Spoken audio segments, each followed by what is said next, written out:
Olá, pessoal. Eu sou a Mirtes, eu sou psicóloga, sou especialista em neuropsicologia, trabalho na cidade de Poços de Caldas, no sul de Minas Gerais, no nosso Brasilzão querido, e eu estou participando dessa ação muito importante, muito generosa, organizada pela Renata Marangon, porque eu quero contribuir, como muitas outras pessoas, muitos colegas, eu quero contribuir para que esse momento em que a gente está reflexivo, em que a gente está vivendo essa pandemia de coronavírus, em que o mundo todo está meio que em suspenso, né? Sem saber muito para que lado ir, sem saber muito o que pode fazer de fato, como que vai ser o futuro. Então, um momento que gera apreensão, gera um pouco de angústia, ansiedade. Eu decidi participar dessa ação com a única intenção de auxiliar, né, as pessoas que estão interessadas em refletir, que estão interessadas em ocupar o tempo de uma maneira útil e que podem se beneficiar de algumas informações, como uma maneira de estar presente, como uma maneira de participar. Agradeço muito a Renata a oportunidade e eu escolhi para esse momento falar sobre o equilíbrio emocional. Como que fica o nosso equilíbrio emocional nesses tempos de quarentena, de isolamento social, né? Será que a gente tem condições de exercer os nossos papéis neste momento com tranquilidade, com equilíbrio, né? Com a serenidade necessária? Então essa reflexão que eu proponho é para ajudar a gente a pensar sobre isso, né? E é um tema, o equilíbrio emocional, que ele não é afeto apenas a esse momento do coronavírus. Ele é um tema recorrente na nossa vida, ele é uma busca diária, ele é uma busca necessária, porque, como nós vamos ver, o equilíbrio emocional está na base da nossa felicidade, ele está na base da nossa serenidade, né? Então vamos começar pensando o que é o equilíbrio emocional. Quando eu falo para vocês que vocês devem buscar o equilíbrio emocional, eu estou falando de quê? Então o primeiro conceito importante é exatamente que o equilíbrio emocional é a capacidade que a gente tem de manter o controle mental, de manter a racionalidade, de manter a serenidade, especialmente nos momentos difíceis, especialmente nos momentos de grandes mudanças que podem acontecer na nossa vida pessoal, na vida profissional, na vida social, na vida amorosa, na vida familiar, enfim, são vários os aspectos da nossa vida que podem sofrer mudanças, que podem sofrer alterações, muitas inesperadas, muitas que chegam de repente, como foi o caso desse vírus, né? E o que é você e qual que é a necessidade que você tem de manter o equilíbrio emocional nesses momentos? É exatamente para que você possa ter clareza mental, para que você possa ter a clareza de pensamento que auxilie você nas tomadas de decisões. Então, esse momento, por exemplo, está exigindo que você reflita: eu saio ou não saio às ruas? Eu vou ou não vou trabalhar? Eu banco a quarentena dentro de casa, o isolamento social que está sendo solicitado fortemente por todas as autoridades de saúde do mundo todo, como uma forma da gente se proteger dessa pandemia.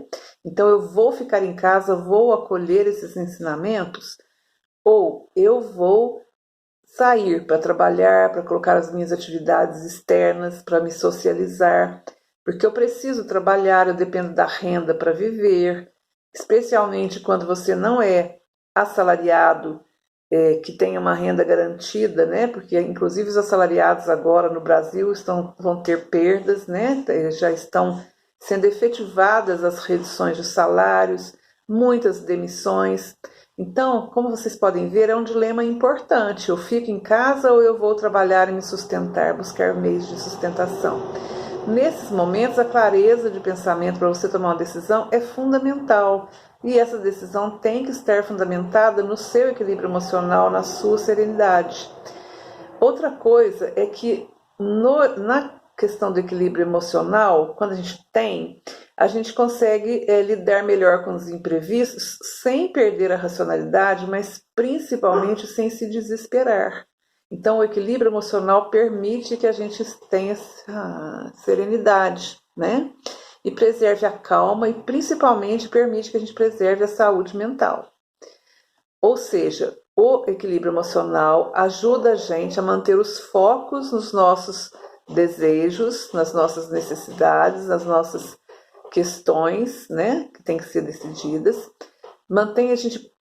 Ajuda a gente a manter o foco nos nossos problemas do cotidiano, mas manter esse foco de uma forma madura e de uma forma consciente. Por isso que eu escolhi esse tema. É um momento em que a gente precisa ser muito maduro e ter muita consciência. Se você pensar ao longo da vida, todos nós, sem exceção, passamos por momentos difíceis, por situações constrangedoras, por relacionamentos ruins, tóxicos, né? E o que nos diferencia nisso, nesse viver as situações de tensão? É exatamente a forma como nós conseguimos manter o nosso controle diante dessas situações complicadas, que não acontecem apenas neste momento do coronavírus, mas que acontecem ao longo da nossa vida. Então, essa reflexão, ela vale muito para esse momento, mas ela também pode ser muito proveitosa para a nossa vida em geral. Essa pandemia vai passar, nós vamos sair dessa situação. O mundo inteiro está buscando soluções, é uma questão de tempo, nós vamos vencer essa guerra. Mas a gente vai continuar vivendo. Então, o equilíbrio emocional, ele não é necessário só nesse momento, ele é necessário para toda a vida. Ele tem que ser trabalhado ao longo de toda a vida, não é uma conquista que a gente faça e pronto, está resolvido. Já ganhei o meu troféu de equilibrado emocional e não preciso mais me preocupar com isso. O equilíbrio emocional não é nato, a gente não nasce com ele. A gente tem que construí-lo ao longo da vida. E uma crise como a que a gente está vivendo é importante para mostrar para a gente como está o nosso equilíbrio emocional. Né? Como eu estou me comportando, como eu estou me sentindo, né? Com toda a dificuldade que esse momento nos traz, talvez a gente tenha uma grande oportunidade para olhar para esse lado da nossa vida que muitas vezes a gente despreza ou que a gente não dá devida importância. Então estamos numa crise sim, é um momento difícil sim, mas todos nós podemos e devemos tentar da crise fazer surgir na nossa vida uma oportunidade.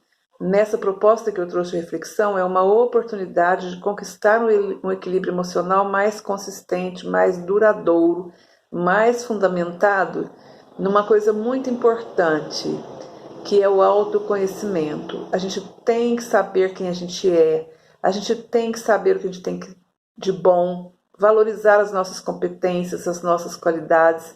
Não existe nenhum ser neste planeta que não seja possível, né, de ter, que não deixe de ter algo de bom. A pior pessoa do mundo, o pior ser que você conhecer, ainda assim, pela sua própria natureza humana, terá alguma coisa de positiva, terá alguma coisa de boa, de bom. Então, todos nós temos nos nossos lados bons, nossas qualidades, nossos valores, e precisamos estar conscientes disso. Por meio do autoconhecimento, a gente consegue ter consciência do nosso valor e consciência das nossas qualidades. Da mesma forma, por meio do autoconhecimento, nós temos condição de saber quais são aqueles pontos de melhoria. O que eu preciso fazer para ser hoje um pouquinho melhor do que ontem? Não precisa grande ato de heroísmo, não precisa grande investimento financeiro, não precisa nada além de você se olhar com verdade, se olhar com franqueza, porque você sabe, por mais que as pessoas não percebam, por mais que as pessoas não falem, por mais que ninguém te cobre isso, você sabe que existem muitas coisas que você pode fazer para ser um pouquinho melhor. Né? Eu não preciso enumerar, todos nós temos consciência. O que acontece às vezes é que a gente dá mais importância para essas coisas que a gente precisaria melhorar do que valoriza o nosso lado bom. E isso é uma coisa que não é boa, não é propícia para você ter um bom equilíbrio emocional. O ideal é você se reconhecer como um ser de valor, como um ser de competências, como um ser de qualidades e saber que entre todas as suas características, algumas precisam ser melhoradas. Esse é um ponto básico e é por meio do autoconhecimento que você vai conseguir ter. O que o autoconhecimento traz para você? Principalmente ele traz o controle, né? Você só consegue controlar aquilo que você conhece. Por isso que você precisa prestar atenção nos seus pensamentos, nos seus sentimentos, para que você consiga, se conhecendo, ter mais autocontrole, se sentir menos vulnerável, menos inseguro, sentir menos medo das coisas, né? Então, como que você desenvolve esse autoconhecimento? Uma das possibilidades é você desenvolver o hábito de observar. Observar tudo que te acontece, observar todas as pessoas com quem você convive, investigar tudo que você está sentindo nas várias situações que você vivencia todos os dias e principalmente entender quais são as causas desse sentimento. Então, o sentimento ele é espontâneo, ele brota diante de uma situação, diante de uma pessoa, diante de uma palavra.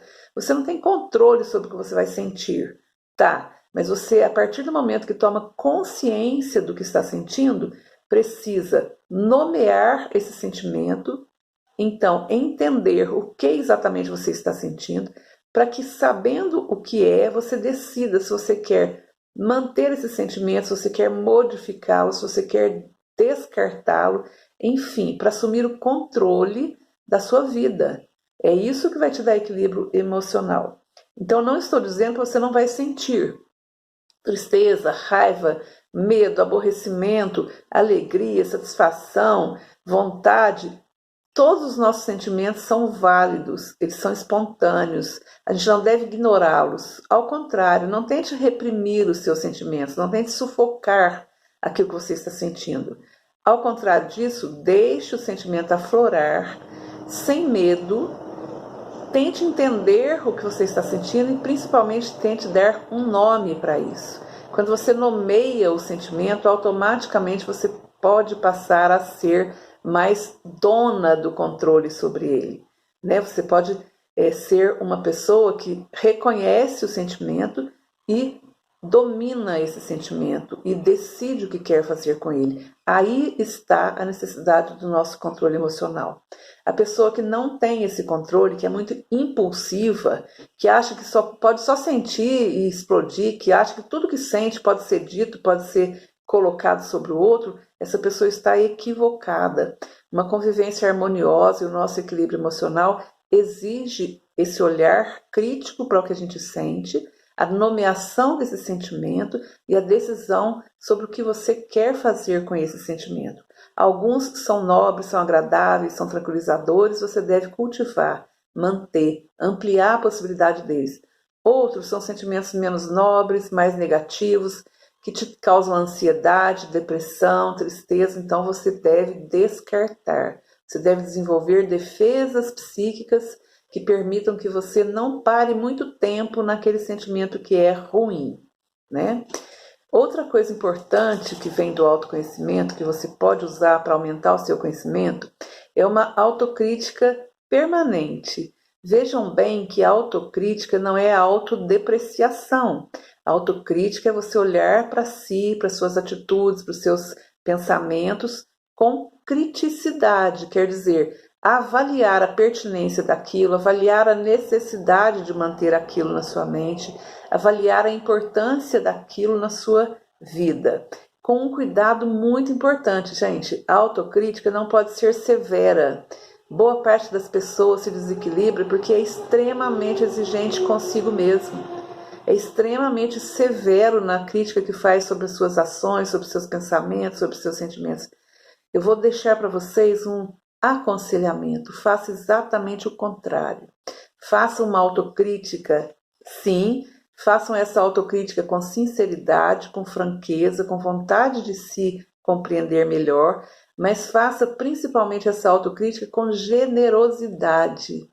Você tem que ser a primeira pessoa que se quer bem, a primeira pessoa que se compreende, a primeira pessoa que se aceita nas suas fragilidades.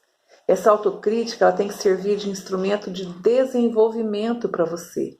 Ela tem que servir de um degrau para você subir um pouquinho mais na pesquisa, na busca do seu autoconhecimento. Ela não pode servir para trazer sofrimento para você, sofrimento psíquico.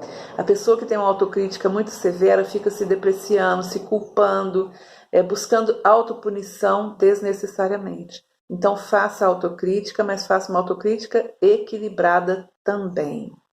Né? O autoconhecimento ele também permite que você lide bem com os seus medos, com as suas inseguranças, com as obscuridades que você tem dentro de si. Todos nós temos o nosso lado sombrio, o nosso lado escuro, que eu costumo chamar dos nossos porões, né? São aqueles lugares da nossa alma, do nosso sentimento, da nossa emoção, que nos trazem às vezes tristeza, autodepreciação, que nos fazem nos sentir inferiorizados, que nos fazem ter uma baixa autoestima.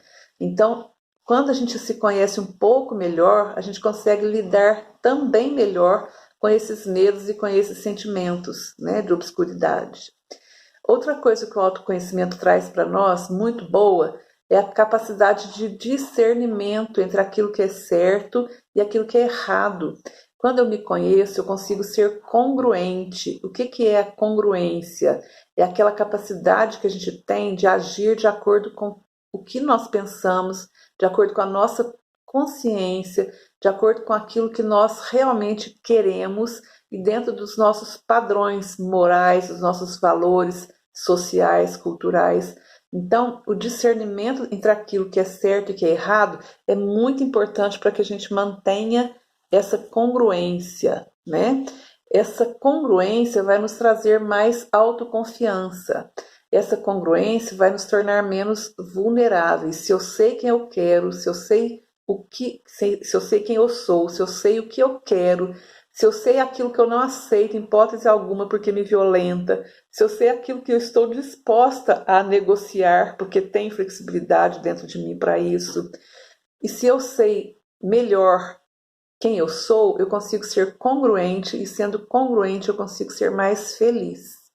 A pior coisa que tem é alguém que muda de decisão, muda de situação, muda de gosto, inclusive, ao sabor da opinião dos outros, ao sabor da crítica das outras pessoas.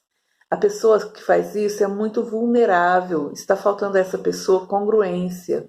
Porque a gente negociar, a gente mudar de atitude porque alguém nos convenceu que é melhor, a gente fazer alguma concessão às necessidades das outras pessoas é bom e é saudável, só que isso tem que ter um limite, que é o limite da nossa dignidade, que é o limite do nosso autorrespeito, é o limite entre eu saber quem eu sou, o que eu quero, e eu abrir mão disso para agradar os outros, para satisfazer os desejos de outras pessoas, que nem sempre são, inclusive, o que é de melhor benefício para mim. Muitas vezes a gente se engana achando que a pessoa está querendo o nosso bem, mas na verdade a forma dela querer o nosso bem é distorcida, nos oprime, nos constrange, nos força a fazer coisas que a gente não gostaria de fazer, nos obriga a sentir coisas que a gente não gostaria de sentir. Então prestem bastante atenção nesse aspecto do autoconhecimento. Ele é útil e é necessário para você ser menos vulnerável à opinião e principalmente às críticas das outras pessoas. A pessoa que está em equilíbrio emocional, além de conseguir enxergar as situações com mais clareza, com mais racionalidade, ela consegue deixar de ser espectador da própria vida, deixar de ser aquela pessoa que sofre passivamente e ela passa a ser protagonista. O sofrimento vem, o sofrimento é inerente à nossa condição humana, não existe forma de estar no mundo sem sofrer. Porém, quando eu assumo o controle da minha vida, eu transformo esse sofrimento, posso transformá-lo em algo positivo, em algo produtivo, como é o que eu estou dizendo para vocês tentarem fazer nesse momento de pandemia. Estamos isolados, estamos ilhados, estamos obrigados a isso, não é uma escolha pessoal, é uma imposição dos órgãos sanitários que estão querendo que morra o menor número de pessoas possível nesse surto de coronavírus, mas isso não significa que eu tenha que estar sofrendo o tempo todo. Quando eu tenho equilíbrio, autonomia, quando eu sou congruente, eu consigo transformar o sofrimento em ação, em reflexão, em positividade, em criatividade. Quantas soluções criativas estão surgindo nesse momento? Então, a minha dica, a minha orientação é que você busque fortalecer neste momento a sua capacidade de lidar com as crises, a sua capacidade de lidar com a dor, que você saia da posição de espectador e que você passe a ser protagonista do seu momento. Uma coisa que eu quero chamar a atenção de vocês é o seguinte: a falta de cuidado que às vezes a gente tem com a nossa saúde mental é um dos principais fatores da gente ter um alto nível de estresse, né? Da gente ter doenças psicológicas, ansiedade, depressão, síndrome do pânico e outros transtornos psicológicos estão muito associados à falta de cuidado com a nossa saúde mental. Quando a gente tem um problema físico, em geral a gente busca um médico. Então, guarde isso. Se você tiver questões mentais, busque ajuda profissional, psicólogos, psiquiatras e outros profissionais que podem ajudar você a superar os seus problemas de saúde mental com mais rapidez, com mais consistência, com mais ciência, né? A psicologia está aí ganhando o mundo, nunca foi tão importante quanto está sendo nesse momento. Faça uso. Existe atendimento online, você não precisa sair de casa para ter uma consulta com um psicólogo. Tem muitos sites que oferecem esses serviços, muitos profissionais que estão oferecendo, inclusive trabalhos voluntários. Procure na sua cidade, na sua região, porque os psicólogos estão respondendo a esse apelo da população com muita coragem, com muita dedicação, né, com muita generosidade. Então, busque ajuda profissional e não passe por esse momento sozinho. Agradeço muito a atenção de vocês, estou à disposição. Caso queiram entrar em contato comigo, o meu WhatsApp é 35 99949 8881. No Instagram eu estou com o perfil @mirtesdantas. Estou no Facebook como Mirtes Maria Matos Dantas Psicóloga e eu estou à disposição de vocês para tudo que eu possa fazer para ajudá-los. Muito obrigada pela atenção, fiquem com Deus.